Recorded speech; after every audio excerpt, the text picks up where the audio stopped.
Okay திரு அரவிந்த், இந்த விஷயத்தில் மாநில அரசு மத்திய அரசு ரெண்டு பேரும் ரெண்டு ஆர்குமெண்ட் வைக்கிறாங்க. என்ன நடந்துட்டு இருக்குன்னு பார்க்குறீங்க?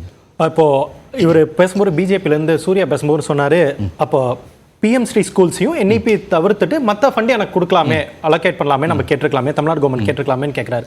அந்த பிரேக்கப் அன்பில் மகேஷ் சொல்கிறார், அப்படி கேட்டிருக்காங்களான்னு கேட்குறாரு. அதானே நீங்கள் சொல்ல வர? இல்லை, அந்த பிரேக்கப் காம்பனன்ட் இந்த ஸ்கீம்ல கொடுத்துருக்காங்க. இந்த டிஸ்கஷன் கன்சல்டேஷன் எப்போ நடந்திருக்கணும்? இந்த ஸ்கீமுக்கு இப்போ ரைட் டு எஜுகேஷன்ல, இது எஸ்எஸ்ஏல, டீச்சர்ஸ் எஜுகேஷன்ல இந்த ஸ்கீமுக்கு இவ்வளவு ஃபண்ட்ஸ் இன்டகிரேட் பண்ணிட்டாங்க. இன்டகிரேஷன் அப்போ கன்சல்டேஷன் நடந்திருக்கணும். தாண்டோனித்தனமா நாமளா ஒரு முடிவை செஞ்சுட்டு அது ஸ்டேட் கவர்மெண்ட் மேல திணிக்க கூடாது. அதனால தான் எங்க ஸ்டேட் கவர்மெண்ட் தமிழ்நாடு மட்டும் கிடையாது, கேரளா ஏன் அப்போஸ் பண்றாங்க, ஏன் வெஸ்ட் பெங்கால் ஏன் அப்போஸ் பண்றாங்க, டெல்லி, பஞ்சாப் 5 ஸ்டேட் அப்போஸ் பண்றாங்க. இந்த 5மே எஜுகேஷன்ல for better compared to other states. First point. Second, இன்னைக்கு மினிஸ்டர் ஸ்டேட்மெண்ட்ல ஹாலிஸ்டிக் மல்டி டிசிப்ளினரி இன்க்ளூசிவ்ங்கிற வார்த்தையை பயன்படுத்தினார். இன்க்ளூசிவ் வார்த்தை ரொம்ப ரொம்ப ஒரு இம்பார்ட்டன்டான வார்த்தை. அது அமைச்சர் தவறா பயன்படுத்தியிருக்கிறவன் தான் தோணுது. ஏன்னா இந்தியா ஒரு டைவர்ஸான ஒரு இடம்.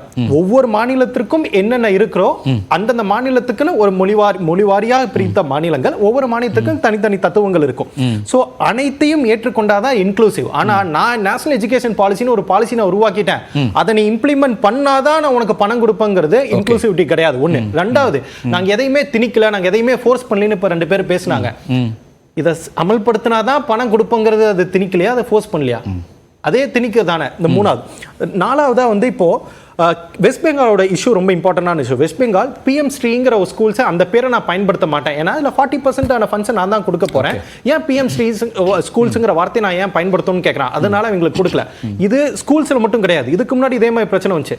ரேஷன் கடையில் பிரதமரோட போட்டோ வைக்கலிங்கிறதுக்காக வெஸ்ட் பெங்காலில் நிதி ஒதுக்குனது இது ஸ்டாப் பண்ணாங்க. ஸோ இது எல்லாமே ஒரு பிரேசனான ஒரு நடவடிக்கை, ஒரு ஹை ஹேண்டட்னஸ். அதாவது மத்திய அரசுக்கு பணம் எங்கிருந்துங்க வருது? மாநிலத்திலிருந்து தானே மத்திய அரசுக்கு பணம் வருது. மாநிலத்திலிருந்து வர பணத்தை மத்திய அரசு நீங்க எங்க போட்டோ பயன்படுத்தினாதான் கொடுப்பங்கிறது அந்த ஒரே காரணத்தை பயன்படுத்தி கொடுக்க மாட்டேன். பிஎம் ஸ்ரீங்கிற பேரை பயன்படுத்தலாம் கொடுக்க மாட்டேன், பிஎம் போட்டோ பயன்படுத்தலாம் கொடுக்க மாட்டேன். இதெல்லாம் செஞ்சுட்டு நாங்க இந்த என்இபிங்கிறது ஒரு இன்க்ளூசிவான ஒரு பாலிசி, இதை நீங்க அமல்படுத்தணுங்கிறது. Education is a concurrent subject. State government can also enact. அதனால தான் ஸ்டேட் கவர்மெண்ட் எஸ்இபிங்கிற ஒரு ஸ்டேட் எஜுகேஷன் பாலிசி கொண்டு வராங்க. அந்த எஜுகேஷன் பாலிசி நீங்க அதோட பிளஸ் அண்ட் மைனஸை கூட நீங்க கலந்தாலோசிக்காம கன்சிடரேஷன் எடுக்காம நான் ஃபண்ட்ஸை கொடுக்க மாட்டேன்னு சொல்றது ஒரு ஹை ஹேண்டட்னஸ். இதை ஒரு நல்ல பெர்ஃபார்மிங் ஸ்டேட்டான தமிழ்நாடு மாதிரி ஸ்டேட்டை இன்னமும் டிராக் டவுன் தான் பண்ண முடியுமே தவிர, அதனால தான் தமிழ்நாடு சீஃப் மினிஸ்டர் ஒரு டிஸ்கிரிமினேட்டரிங்கிறார்.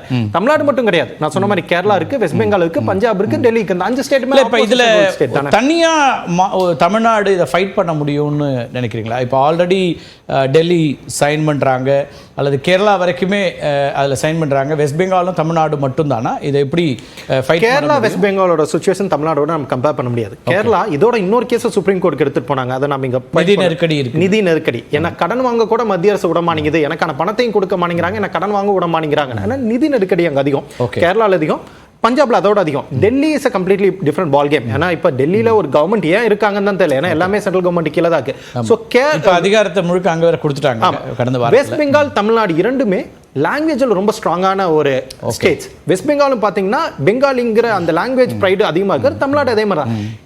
ஏன் என்இபி இல்லாமல் நாங்கள் எக்ஸல் ஆயிருக்குமே, இத்தனை நாள் என்இபியோட தான் நாங்கள் இவ்வளோ பெர்ஃபார்மன்ஸ் வந்திருக்குமே, என்இபி இல்லாமல் நாங்கள் எக்ஸல் ஆயிருக்குமே. என்இபி அமல்படுத்தலைன்னா நான் பணம் கொடுக்க மாட்டேன்னு சொல்றது எப்படி ஒரு டெமோக்ராட்டிக் பிரின்சிபலாக இருக்கும்? இல்லை கான்ஸ்டிடியூஷனை பற்றி எங்க பேசினாங்க. எந்த கான்ஸ்டிடியூஷன் சொல்லுது நீங்கள் இந்த திட்டத்தை அமல்படுத்தினாதான் மத்திய அரசு உங்களுக்கு பணம் கொடுக்கணும்னு? இது இன்க்ளூசிவிட்டியா? ஸோ இதெல்லாமே ரொம்ப ஹை ஹேண்டட்னஸாக இருக்கு. மத்திய அரசும் கீழே இறங்கி வரணும். கல்வியாளர்கள் ஒரு பக்கம் என்ன சொல்லுவாங்கன்னா, நீங்கள் நிறைய சிலபஸ் இருக்கிறதே மாணவர்களுக்கு குழப்பமா இருக்கு, எல்லாம் ஒரே சிலபஸாக இருந்துட்டா, நாடு முழுக்க ஒரே சிலபஸ் இருந்துட்டா நல்லது.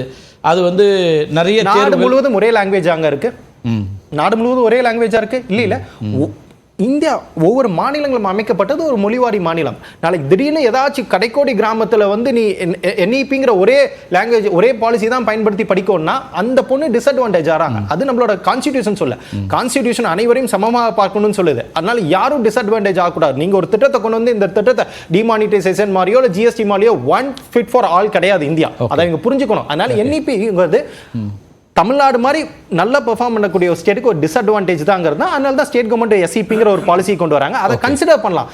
சென்ட்ரல் அதை கன்சிடரே பண்ணாம நான் பணம் கொடுக்க மாட்டேங்கிறது இது எப்படி இது ஒரு டெமோக்ராட்டிக் பிரின்சிபலாங்கிறது நம்மளோட கேள்வி. சூர்யா. இல்லை, ஒரே ஒரு பதில். இப்போ பிஎம் ஸ்ரீ பெயர் வந்து ஃபோர்ஸ் பண்ற மாதிரி இருக்குன்னா, இதற்கு முந்தைய காலகட்டங்கள்ல இந்திரா, ராஜீவ், நேருன்னு குறுக்கிடல. பணம் கொடுக்கலன்னு யாரும் சொல்ல, பேர் வைக்க சொன்னாங்க. ஆனா பேர் வைக்கலைன்னா பணம் கொடுக்க மாட்டாங்கன்னு சொன்ன ரெக்கார்டு இருக்கு, அதை காமிக்க சொல்லுங்க. இல்ல இது வந்து மத்திய அரசு வைக்கக்கூடிய திட்டங்கள். அவர் வந்து மோடின்னு அவர் பேர் வச்சுக்கல, மத்திய அரசாங்கத்துக்கான வருவாய் மாநிலங்கள்ல இருந்து தானே வருது. எங்களுக்கு தனியா உங்களுக்கு வருவாய் வருது. 75 வருஷமா ஒரு ஸ்கீமுக்குமே இந்திரான்னு அதான் வைக்கலன்னா நிதி கொடுக்க மாட்டேங்கிற நெருக்கடியை யாரும் ஏற்படுத்தலங்கிற. இல்ல அதுக்கு நான் வரேன். நான் அதுக்கு முதல் ரவுண்ட்லயே சொல்றேன். ஒரு 2 நிமிஷம் அவர் பேர் கேட்கலங்க, பிஎம் தானே சொல்றாங்க. பிஎம் அவங்க கூட பிஎம் ஆலாங்க. நாளைக்கு மம்தா பானர்ஜி பிஎம் ஆயிட்டா அப்புறம் அதே யாட்சிக்கு அவங்க ஃபாலோ பண்ணுவாங்க. இல்ல ஒரு நிமிஷம், நான் இது முக்கியமான பாயிண்ட் இப்போ சொல்றேன். இல்ல தாண்டோனித்தனமா நீங்களே நிதி ஒதுக்கிக்கிறீங்கன்னு. இப்போ இந்த சமக்ர சிக்ஷா அபியானுக்கு எப்படி நிதி ஒதுக்கப்படுதுன்னு 2 நிமிஷம் நான் எக்ஸ்பிளைன் பண்றேன். இப்போ மாநில அரசாங்கம் வந்து அது வந்து ஒரு 5 ப்ராசஸ் அதுல வந்து வரையறுத்திருக்காங்க. Planning, resource allocation, implementation, review, modification, reporting. இது வந்து கடந்த வருஷத்துல இந்த 5 சிஸ்டமையும் ஃபாலோ பண்ணிட்டு மாநில அரசாங்கம் ஜனவரி மாசம் அதற்கு முந்தைய அகடமிக் இயரோட ப்ராசஸை முடிச்சுட்டு ஜனவரி மாதம் மத்திய அரசாங்கத்துக்கு என்ன பண்ணுறாங்கன்னா ஒரு ஆனுவல் பிளான் வந்து சப்மிட் பண்ணுறாங்க.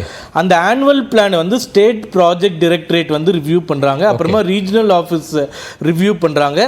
இது ரெண்டும் ரிவ்யூ முடிஞ்சதுக்கப்புறம் நேஷனல் மிஷன் டீம் அப்படின்ற ஒருத்தங்க கிட்ட போகுது.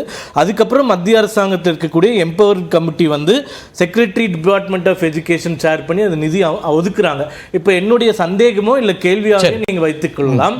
இப்போ இந்த டிஸ்கஷன்ல 2 அரசாங்கமும் சேர்ந்து அடுத்த வருஷத்தோட அகடமிக் இயருக்கு ஒரு ப்ராஜெக்ட் ப்ரொபோசல் சப்மிட் பண்ணிருப்பாங்க இல்லையா, மாநில அரசாங்கத்துல இருந்து பண்ணிருப்பாங்க இல்லையா, அதுலயே பிஎம் ஸ்ரீக்கான வரையறையும் கொடுக்கப்பட்டிருக்கும் அப்படின்றது என்னுடைய சந்தேகம். அது வந்து எனக்கு டேட்டா கிடையாது. நீங்க உறுதியாக சொல்லணும். ஒரு மத்திய அரசாங்கத்தோட பிரதிநிதி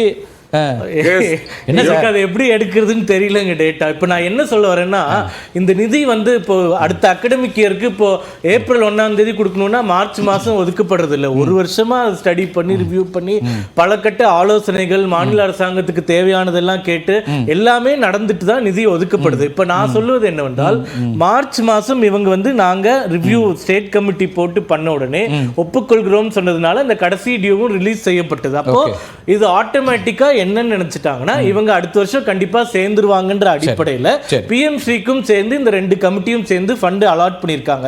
அதுக்கு தான் நான் மீண்டும் சொல்றேன், கொஞ்சம் டிரான்ஸ்பரன்சி. என்ன கேட்டோம், என்ன மறுத்தாங்க, என்ன அப்ஜெக்ஷன், அது ஏதாச்சும் ஒரு வெளிப்படையா தமிழக அரசு அறிவித்தால் இதை பத்தி இன்னும் புரிஞ்சுக்கிறதுக்கு நம்மளுக்கு வசதியா இருக்கும். இன்னைக்கு வரைக்கும் நம்மளுக்கு இருக்கக்கூடிய ஒரே தரவு என்னன்னா, மாநில அரசாங்கம் வந்து பணம் கொடுக்கலன்னு சொல்றாங்க, மத்திய அரசு வந்து கேட்டு சொல்றாங்க.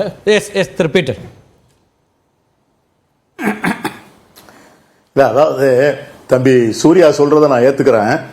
அப்படி வந்து ஒரு நிலைப்பாடு இருந்ததுன்னா, நீங்க வந்து அத மாதிரி வந்து ஒரு விவாதம் நடந்து அந்த விவாதத்தை பற்றி மாநில அரசுல வந்து பகிர்ந்து கொண்டாங்கன்னா, இன்னைக்கு ஒன்றிய அமைச்சர் கேட்ட கேள்வியோட அதையும் சேர்த்து சொல்லியிருக்கலாமே. நீங்க ஏற்கனவே எங்கிட்ட பேசுனீங்க, நீங்க பேசுகின்ற போது நாங்க இதெல்லாம் சொன்னோம், அதெல்லாம் நீங்க ஒத்துக்கிட்டீங்க அப்படின்னு அந்த இதுல தெளிவு இருக்கலாமே. நான் இன்னொன்னு கேட்கிறேன், இந்த வருஷம் நிதியை விட்டுருங்க, போன வருஷம் நிதியில பாக்கி வச்சிருக்கீங்களா, அது யாரு கொடுக்கறது? அதை எதற்காக நிப்பாட்டி வச்சிருக்கீங்க? நீங்க